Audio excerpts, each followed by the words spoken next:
International Mother Language Day 2026 Thorambu Sarukyabo aina Imphal West ki manung channa leiba Tiddim Road kwa kaithal paringda Manipuri lon butung lamchat ki damak chawkhatnaba mapung fana yokhatnaba amadi aikhoi khudingmak ki thodang lei haibagi wakhalonda Manipuri Students Federation MSF na mention semduna khongjang changsin khre apunwa Manipur gi idea asigi liklamda punna hingminariba furupsing amata oibagi lambida chatminaba changi idea asibu sagatpada maru oiba lambi oihaliba amaga gi marakta fauna lon oiriba Manipuri khunai asigi maru oiba Constitution gi 8th schedule da chalaba lon asi tapna mangsilapagum tawri Wesia da masage lon mayek puwari ngamkhay amadi furup kanglup kayana ingna chikna hingminarakliba lamdam amani haibasi aikhoina kawroisi lon asi furup kanglup khudingmakini lon asi akaknaba furup amakhakinate lon asina ingkumja inglising amachamapan maudrani thoigi 71st Constitutional Amendment Act ki makhada chankhrabasu fongna amadi lotna pirakpa safuna Kunmathoi suba chahi cha asida mahai masingi kanglonda mutsilakpagam tawre haiba asi MSF na chingnaba faure malem pumbada chahi kudingi ngasigi International Mother Language Day asi awangba thakta ikai khumnaba utpo oina pangthokli masi lamdam asida Manipuri lon gi haujik oiriba fiba masi yamna nainaningai oirakli lon asina chawkhatpagi lambida kadai fawba leiribage khumang chawsilibage haiba asi kana amatana lumna launa dabagum tawri masi yamna nungaitaba amani Kunayama chawkhatpani haiba asi lamdamadugi lon chawkhatpa maru oi lon asina chawkhatpagi mahutta maningda asum hallabadi kunayadugi masak mawong kaitharakpani laugani lon asina manglakpa mikupta kunayadu tapna mutkigani lamdamasigi masak mawong takliba Manipuri lon asi lamdamasida punna hingminariba khundaminariba furupsingi identity amani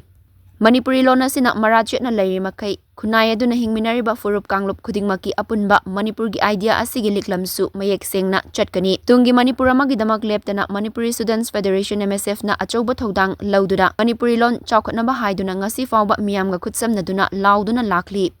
haukiba inglising ani kunmanga megi tang 12 da lon asi chawkhatnaba yokhatnaba lon gai dictionary amadi lon horol encyclopedia puthokpinaba aiba cherol oinasu Manipur gi governor Ajay Kumar Valada pisinkiba laikre Masigi wafam masi khakta natana school college amadi university gi thak fawbada lairiba tamna lairik educational textbook sing amadi tengbang lairik reference books manual sing lon asida tamba fanghanbiyu haiba asini governor yauna tongan mamari leinaba lenga ki authority amadi department sing da su memorandum pisinki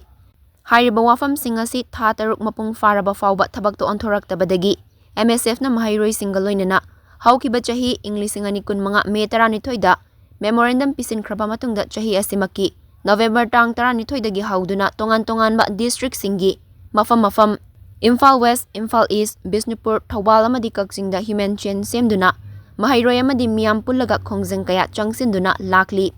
khongjang asi leptana chatliba chahi English ngani kun taruk fawbadasu makhatana chathari President rule matungda lakraba lengak asi buluching liba Honorable Chief Minister Yumnam Khemchandasu Ngarang February tang kunda MSF ki President Hizam Roshan amadi General Secretary Sundar Kuman yauba lupki thawmi singna Chief Minister masama ka wari kupna sanarba matungda memorandum amasu pisinki lengak na tungi mirol gi khalladuna mathau taba thawrang sing paikat pinaba taksilamki makha chatharak poina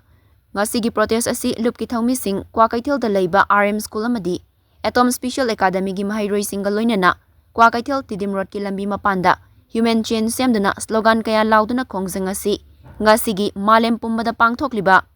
International Mother Language Day ga mari leinana Manipur gi miyamna su sarukya famthoi lup asina mapung fana sarukya yamadi matungdasu yagani haibagi wakhalonda changsin khibani ngasigi human chain semba du da sarukya khiba singna Manipuri lon bu ngak sen biduna Manipur gi saktam kanbiyu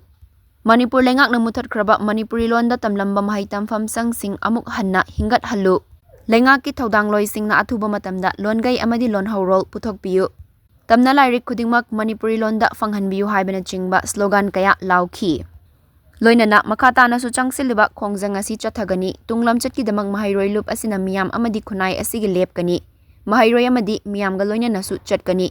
lup asina changsilakpa yaifana bathabak thoram singdasu miyam na mapong fana saugatpiyu haina Manipuri Students Federation MSF ki Publicity Secretary Robert Naurem na phongdorakli